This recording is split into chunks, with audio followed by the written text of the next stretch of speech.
E eu tenho certeza que, da mesma forma de Provérbios, você que está lendo Tiago, nós terminamos na semana passada, no versículo 6, quando a palavra de Deus diz: Deus se opõe aos orgulhosos, mas Ele concede graça aos humildes. A minha oração é que você tenha sobre a sua vida a graça de Deus. E para termos a graça de Deus sobre nós, nós precisamos entender que Deus sempre vai resistir a quem é orgulhoso, mas concede graça aos humildes. E continuando a ideia desse trecho que a gente viu semana passada, Tiago traz uma palavra: portanto, já que Deus resiste aos orgulhosos, já que Deus ele concede graça somente a quem é humilde, portanto, nós, eu, você, precisamos nos submeter-se a Deus, resistir ao diabo, pois ele fugirá de vocês. A gente vai ler tudo, depois eu volto novamente. Aproximem-se de Deus, e Ele vai se aproximar de vocês. Lave as mãos, pecadores, purifiquem o coração, vocês que em alguns momentos têm a mente dividida. Não sei se esse texto tem algo parecido com o Salmo 24 que a gente leu no início, você lembra? Quem subirá ao monte do Senhor? Aquele que tem as mãos limpas, que é puro de coração. Bem parecido com essa referência de Tiago. Que haja lágrimas, que haja lamentação, que haja em vocês um profundo pesar, que haja choro em vez de riso, tristeza em vez de alegria. Humilhem-se diante do Senhor, porque Ele os exaltará. É esse trecho que a gente vai olhar hoje. Então Tiago ele fala: olha, Deus resiste aos orgulhosos, mas Ele dá graça, Ele concede seu favor imerecido a quem é humilde. Portanto, já que isso é verdade, submetam-se a Deus. E nesse texto, submeter-se significa ceder o controle que nós achamos que temos a uma outra pessoa. Quando ele fala submetam-se a Deus, é eu chegar e dizer: Senhor, a minha vida agora está nas tuas mãos. É o Senhor que está no controle. É o Senhor que dirige os meus passos. É o Senhor que faz a sua vontade na minha vida. Não sou eu mais que controlo. Eu mostro minha submissão. E quando a gente olha todo o contexto do capítulo 4, quando ele fala do orgulho, quando ele fala que as guerras, as contendas surgem porque o nosso coração é inclinado ao egoísmo, aos nossos próprios prazeres e paixões, esse submeter é dizer que esse orgulho, essa inveja, essas paixões têm que estar totalmente deixadas diante de Deus para que elas não nos controlem mais. Quem controla agora a minha vida, as minhas ações, é Deus. Eu não quero mais fazer as coisas do meu jeito, agora eu vou fazer as coisas do jeito de Deus. E interessante olhar esse texto, submetam-se a Deus, quando a gente olha uma profissão de fé, quando a gente assistiu hoje pela manhã, das pessoas falando: olha, eu tinha uma vida, vivi essa vida segundo minha vontade, segundo o meu desejo, mas eu encontrei Jesus, eu encontrei a graça de Deus sobre a minha vida e agora eu tenho vivido uma vida diferente. Essa é a submissão. Para você permitir estar sujeito a Deus, você precisa reconhecer que Ele é autoridade sobre a sua vida. E você está salvo. Hoje você pode declarar: eu sou salvo em Cristo pela graça, porque Ele pagou a nossa dívida, Ele nos deu isso, é um presente que nós recebemos. Então nós não dizemos eu sou salvo no sentido de que nada foi feito ou nada foi pago. Algo muito valioso Deus deu para que nós tivéssemos a salvação, que foi o seu próprio Filho naquela cruz. Então se há algo que eu e você precisamos fazer é nos submeter a Deus. É como se Tiago estivesse dizendo que vocês obedeçam humildemente a Deus. Principalmente quando vocês não têm vontade de fazer isso. quando vocês têm vontade de fazer a sua própria vontade, se submetam a Deus, deixe Deus controlar, obedeçam a Deus humildemente. E ele vai falar que quando a gente se submete a Deus, tem uma outra coisa que a gente tem que fazer.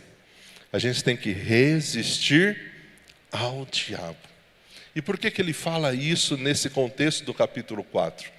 Se você não lembra do capítulo 4, ele faz uma pergunta no início: de onde vêm os conflitos, as guerras que há entre vocês?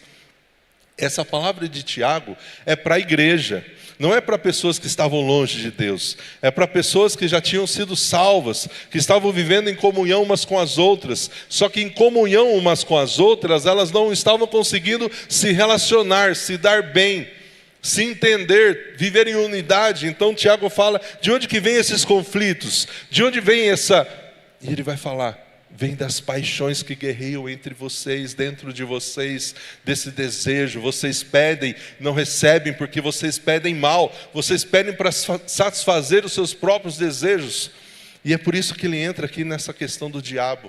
Resistam ao diabo, porque se tem uma coisa que o diabo vai fazer na minha vida e na sua vida, é nos tentar a não se submeter a Deus, nos tentar a não obedecer a Deus. Ele vai nos tentar a nós nos afastarmos de Deus, a nós vivermos uma vida da forma como nós achamos que tem que ser vivida, e de não basearmos a nossa vida na palavra. Foi o que ele fez com a Eva. Não foi bem isso que Deus diz. E hoje ele continua dizendo, não é bem isso que a palavra fala. E é por isso que você vê tantas pessoas falando assim, de fato, as coisas mudaram, os dias são outros, os anos mudaram. A palavra de Deus, querido, ela não muda, ela continua a mesma. Os princípios, os valores aqui, eles não mudam. Portanto, o Tiago fala, resistam ao diabo, para que ele fuja de vocês. Hoje na nossa profissão de fé, nós vimos uma pessoa declarando, eu era alcoólatra, Deus me libertou, e eu não quero cair. E para isso a gente tem que viver isso. E como é bonito quando nós vemos as pessoas reconhecendo os seus pecados e não escondendo esses pecados, porque a gente sabe que diante de Deus a gente não consegue escondê-los. E o que esse texto está dizendo é, eu e você temos as nossas lutas com os pecados que vêm para nos afastar de Deus. E o que Tiago está dizendo é, continuem resistindo. Você não precisa cair nesse pecado, você não precisa alimentar esse pecado na sua vida sempre. Você pode resistir, é possível, porque ele fala que se você resistir, o diabo fugirá de você. O que ele está dizendo é que se nós resistirmos, nós teremos a vitória. E essa vitória que nos dá é Cristo Jesus. Quais são as vitórias com relação a pecados, hábitos, comportamentos que precisam ser vencidos na sua vida, que você precisa ter? Não tem como fazer de outro jeito. É resistir para que ele fuja de nós. E a Bíblia fala de vários exemplos. Eu gosto muito de comparar José e Davi. Os dois foram tentados na mesma coisa. Essa concupiscência, esse desejo da carne, o alimento da carne. José sendo seduzido pela mulher, a esposa de Potifar. E o que ele fez? Resistiu à tentação. Fugiu, correu, diferente de Davi, que olha a tentação e corre, não dela, mas em direção a ela. Tragam para mim, tragam aquela mulher. Não resistiu, caiu, cedeu. O Tiago está dizendo que quando nós nos submetemos, quando a nossa vida está sob o controle de Deus, essa tentação, esses desejos, esses convites que o diabo, que o mundo, que a nossa própria carne nos faz, eles podem ser vencidos se nós resistirmos. Nós vamos ter a vitória. E Deus quer que a gente tenha a vitória. Tiago já tinha dito em Tiago 3,15 que a sabedoria humana produz inveja, discórdia. Tiago vai deixar bem claro que muitas das nossas tentações, elas vêm por conta do nosso próprio desejo, da nossa própria cobiça, de nós alimentarmos isso. Mas agora ele traz como a gente pode vencer isso. Resista. Resista ao diabo e ele vai fugir de vocês. Pastor, não é fácil, mas não é impossível. Você pode. Você consegue. É possível eu e você vencermos essas tentações. E qual é o melhor remédio? Além de se submeter, ele traz um outro conceito para ficar um pouco mais claro de como é essa submissão.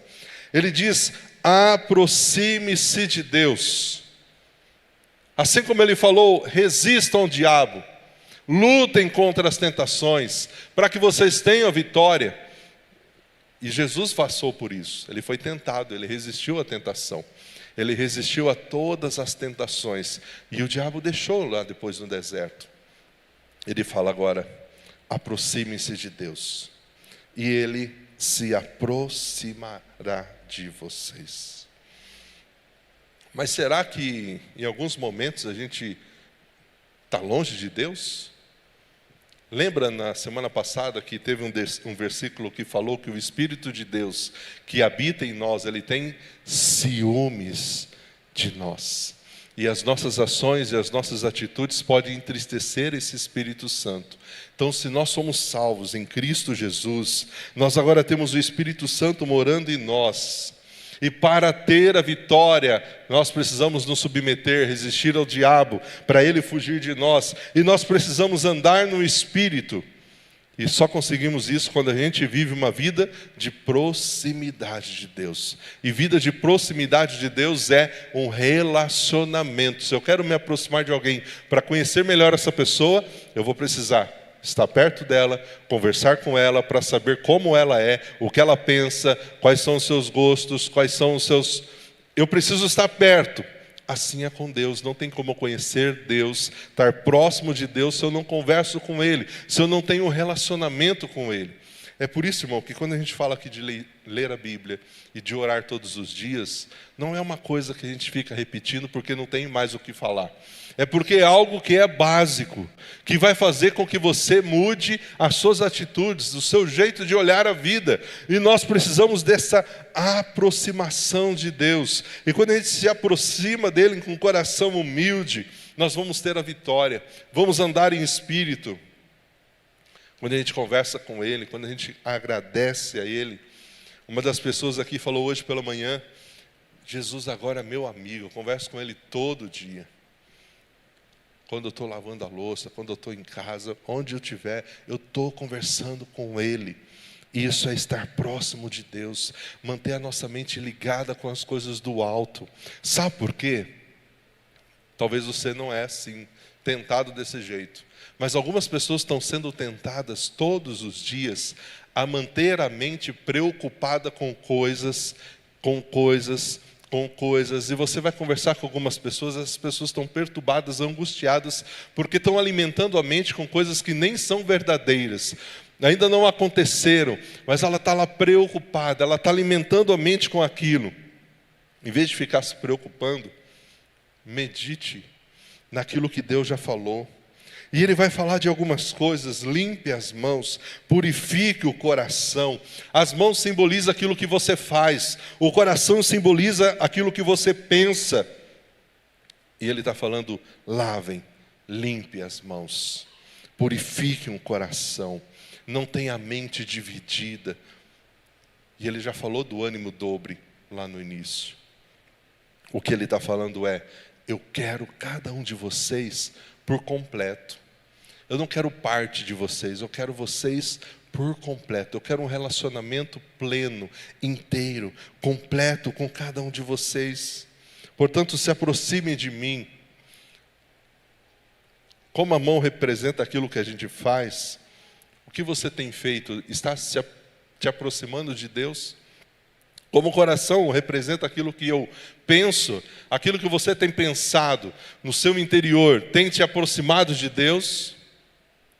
Se aquilo que eu faço e aquilo que eu penso não está me aproximando de Deus, está só me afastando de Deus, eu preciso corrigir isso. É o que ele está falando.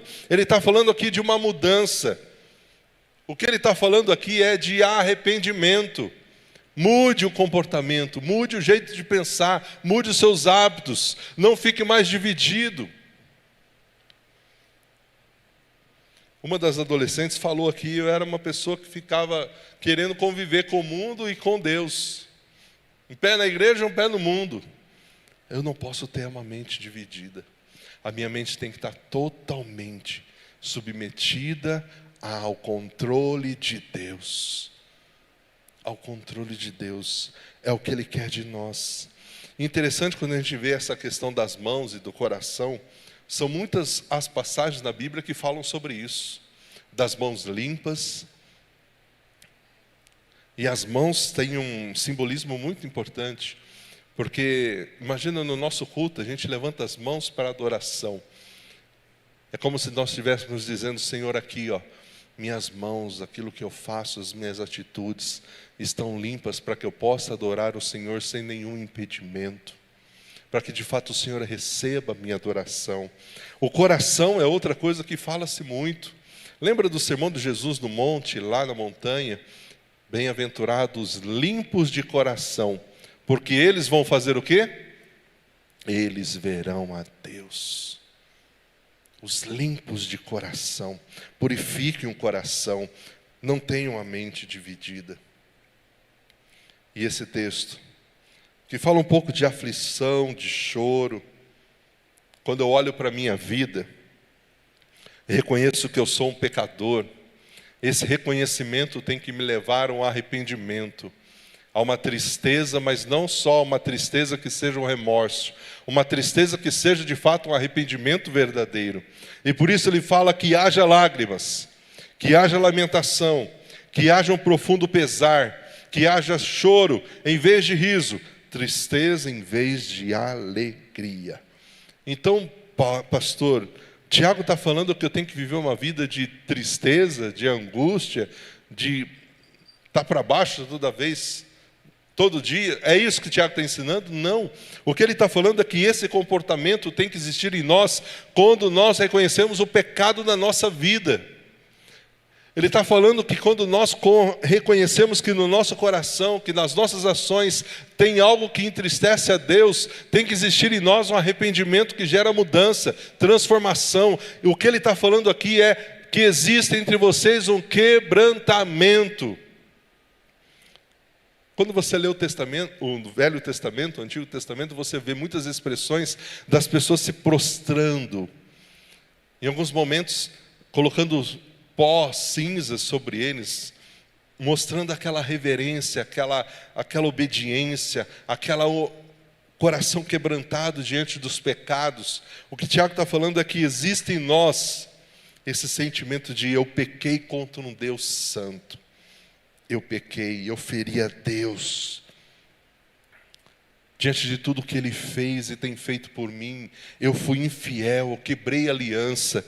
E não há um outro sentimento a não ser esse: chorar, lamentar, clamar, pedir misericórdia. Então não é um comportamento em que você como crente tem que viver uma vida de derrotado, de tristeza. É com relação aos nossos pecados. Porque depois de perdoado, depois de passar por isso, eu vou ter a certeza que eu sou perdoado, que eu fui restaurado. E eu vou continuar cantando, caminhando em direção ao alvo, me levantando toda vez que eu caio. Mas diante do pecado não tem como existir outro comportamento a não ser chorar, lamentar. E por que esse comportamento? Lembra o que ele falou no versículo 6? Deus resiste aos orgulhosos, dá graça a quem é humilde. O orgulhoso, ele nunca vai fazer isso. Por que ele não faz? Eu não peco. Tem gente que faz coisa pior. Eu tenho um coração bom. Eu ajudo as pessoas sempre que eu posso. O orgulhoso não reconhece que ele é pecador. O orgulhoso não reconhece que esse pecado separa ele de Deus. A pessoa humilde, ele faz diferente. É por isso que Jesus falou de um publicano e de um pecador que estavam orando juntos. Eu não sou como este, olha como ele é, eu sou mais santo. E quantas pessoas agindo assim. E o que Deus quer na minha vida e na sua vida é essa humildade, esse coração quebrantado, esse coração onde a gente não tem medo de se prostrar diante de Deus e de confessar os nossos pecados, dizendo-os pelo nome, dizendo: Senhor, olha, é o que eu tenho. Achei muito interessante a fala de uma jovem aqui. A única coisa que eu tinha, eu dei para Deus, que era uma vida cheia de pecado. E Ele recebeu. E Ele tem me mudado. Então, querido, é dizer: Senhor, está aqui, a única coisa que eu tenho é isso. É essa vida cheia de pecados, de erros, de falhas. E sabe o que Deus faz com isso? Ele não deixa você de lado, Ele não te abandona. Ele pega e vai moldando, transformando, restaurando. Porque o desejo de Deus para mim e para você é que você seja cada dia mais parecido com Jesus. Mas para isso acontecer, eu preciso viver isso. Chorar, pedir a Deus misericórdia, rogar a Ele pela sua graça. Eu preciso disso.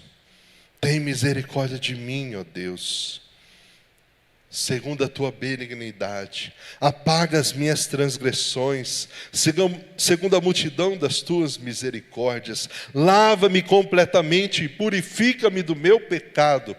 Foi a oração que Davi fez depois do seu pecado, de adultério e de assassinato.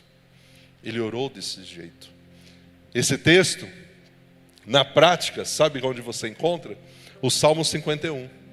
O Salmo 51 é a oração de Davi depois que ele adulterou e ele foi responsável pelo assassinato de Urias. É o Salmo 51 onde ele abre o coração para Deus e faz isso. Chora, lamenta, reconhece o profundo pesar do que o pecado estava fazendo na vida dele. E ele reconhece: eu sou pecador. Eu sou pecador. É por isso que o versículo 10 diz: humilhem-se. Humilhem-se diante do Senhor, e Ele os exaltará. Hoje há muitas pessoas querendo viver uma vida de exaltação, serem reconhecidas perante os homens. Seu nome seja conhecido, sua história, os seus feitos. A gente vai ver muito isso daqui para frente nessas campanhas, né, da política que está chegando. E quantas pessoas querendo os aplausos, essa exaltação, e fazem o que for preciso para estar lá em cima. Tiago está falando: olha, não fique preocupado em ser exaltado pelos homens. Diante do Senhor, viva uma vida de humildade, de prostrar-se diante dEle, de deixar Ele dirigir a vida de vocês, porque no tempo certo Deus vai nos exaltar. E como é que Deus vai nos exaltar? Cumprindo a sua promessa.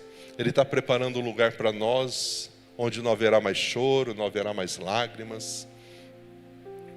E mesmo que a gente não receba o aplauso dos homens, aquilo que Deus tem para mim e para você vai chegar. E interessante que esse texto está dizendo: humilhe-se diante do Senhor. Eu preciso me prostrar, me render diante do Senhor. O texto aqui não está dizendo: humilhe as pessoas que estão ao seu redor. Quantas pessoas, infelizmente, estão usando as suas vidas para humilhar, para pisar em pessoas, para destruir sonhos, vidas. E por isso ele já falou da língua, ele já falou dos desejos maus que existem em nós. O que ele está dizendo não é para humilhar pessoas, é humilhe-se diante do Senhor. Sabe por que é difícil muitas vezes o casamento, os relacionamentos? Porque no casamento, no relacionamento, muitas vezes a gente tem que fazer isso. Chegar diante do esposo, da esposa, conversar e falar assim: olha, você me desculpa, eu errei. É reconhecer isso. É ter humildade para reconhecer que eu também erro, que eu também piso na bola. E isso é fácil fazer? Por isso que tem muitos casais que não conversam, vão empurrando com a barriga, não resolve o que tem que resolver, não tem comunicação. Porque conversar sobre as coisas que precisam ser resolvidas não é fácil. E muitas vezes chegar diante de Deus e dizer: Senhor, me perdoe porque eu sou invejoso. Eu sou uma pessoa Tem uma irmã que falou assim: eu quero deixar bem claro para a igreja que eu sou uma pessoa difícil, não sou fácil de lidar. Já deixou claro. Então, muitas vezes não vou querer assumir nada porque eu sou complicado, né? Mas como é difícil as pessoas reconhecerem isso umas com as outras ou diante de Deus, porque é muito mais fácil e tentador a gente achar o erro onde? No outro. Apontar para o outro, mas não olhar para nós. E interessante que em todo esse trecho, o que Deus está falando é que a gente tem que olhar para nós. E ao olhar para nós, a gente reconhece nossas falhas, nossos defeitos, nossos pecados, e a atitude que Ele espera é de humildade. Eu me prostro, eu me rendo e digo: Senhor, aqui eu estou. E sabe o que é fantástico e maravilhoso? É ver que Deus pega mesmo assim, cada um de nós, com as nossas falhas, com os nossos erros, com os nossos defeitos, mas quando a gente se oferece, se rende, se coloca nas mãos dEle, Ele nos usa.